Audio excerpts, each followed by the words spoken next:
It's good to be here tonight. I have to say there's a lot of beautiful people in this room, which is nice to look at. It's a great honor to be receiving this award, and especially because it comes from Chinese for Affirmative Action, which is an organization that I deeply respect and have long admired for its commitment to civil and immigrant rights and social justice. And I have to say that I was actually quite surprised that you were going to honor someone from Washington, D.C. who works in government. But hopefully because of my civil rights background and my community roots, I received somewhat of a pass. Receiving this award makes me think a little bit about how I came to this point in my life. And the personal struggles and experiences that really determine who we become as individuals and the kind of work that we do and what we dedicate our lives to. Just a little bit about myself. I grew up in Savannah, Georgia. Anyone here from Savannah, Georgia?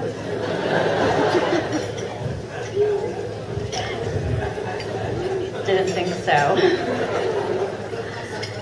And which at the time, part of the Deep South, during the post-civil rights era of that time, when the city of Savannah was still operating under a desegregation order. I myself was bused from one side of the town to the next in order to integrate schools within the city. And what was interesting is my brother and I struggled to figure out our own identity within a community that was predominantly black and white, and where there were very few Asian Americans at that time.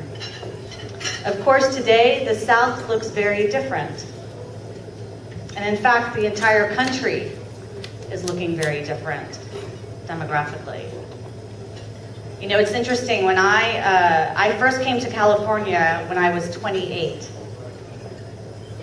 And I had friends who had grown up in California who had completely different experiences than I did, because when I went to school in Savannah, I was one of very few Asian Americans, and always I had to be related to the other Indian American kid in my school, because we were really only one or two or three Indian kids.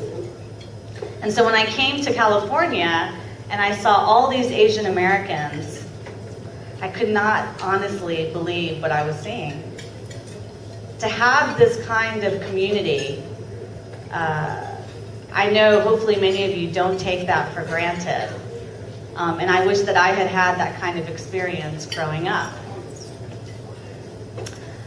During my childhood, I had, my parents operated a medical clinic in the inner city of Savannah. And it really ended up being more than just this clinic. It was an opportunity for my mom, who has really been an amazing trailblazer for me and a model and a role model for me, is that, you know, it was my first time really seeing advocacy at work. She used that opportunity of having this medical clinic to advocate on behalf of the patients on housing and criminal justice issues, around various health issues.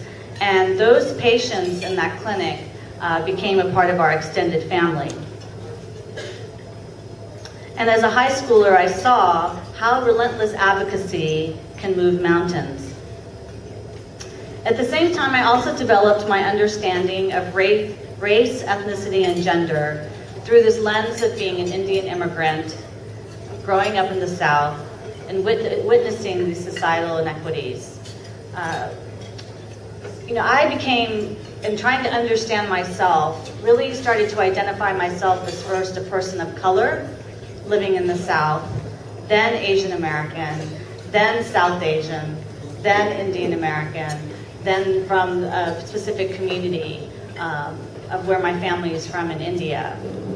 And I had developed a very strong connection to the African American community. I went to a historically black college, Spelman College, which was an opportunity for me to truly understand what it means to walk in someone else's shoes. And I think still to this day, I'm the only Asian American that has graduated from Spelman College. And I think, it was interesting as I often got asked why I went to an historically black college. And from my experience from living in the South, my answer was I could have been a minority in a predominantly white institution, or I could have been a minority in a predominantly black institution.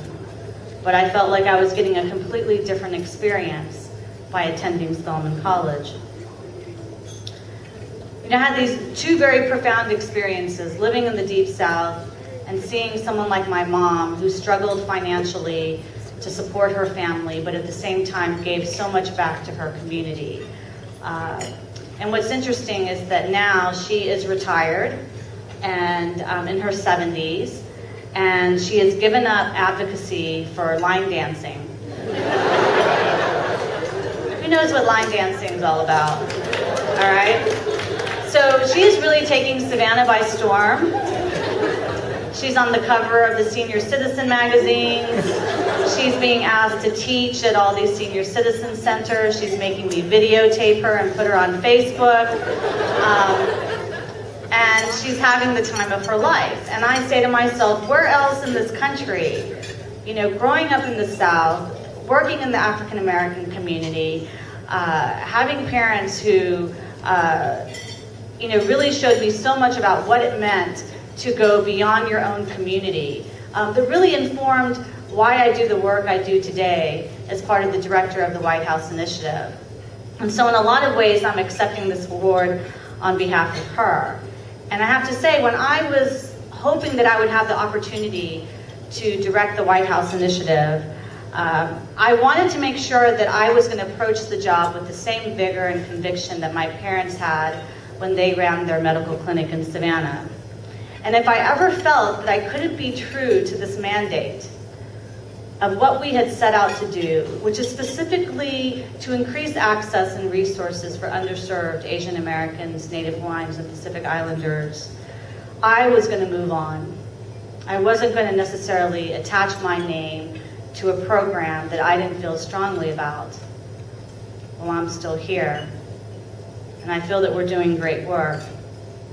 So it's a privilege and honor to be in this role, and to have this opportunity to elevate our community's voices and issues in Washington, D.C., and to do so from a community and advocate perspective, from all the years that I've had of working on behalf of communities of color. And I can say oftentimes that perspective is not always a popular position to have in Washington, D.C. So I thank you for recognizing my work. I know my mother will be very proud. And when I leave here, we'll certainly fight over who gets to display the award in whose home. So thank you very much.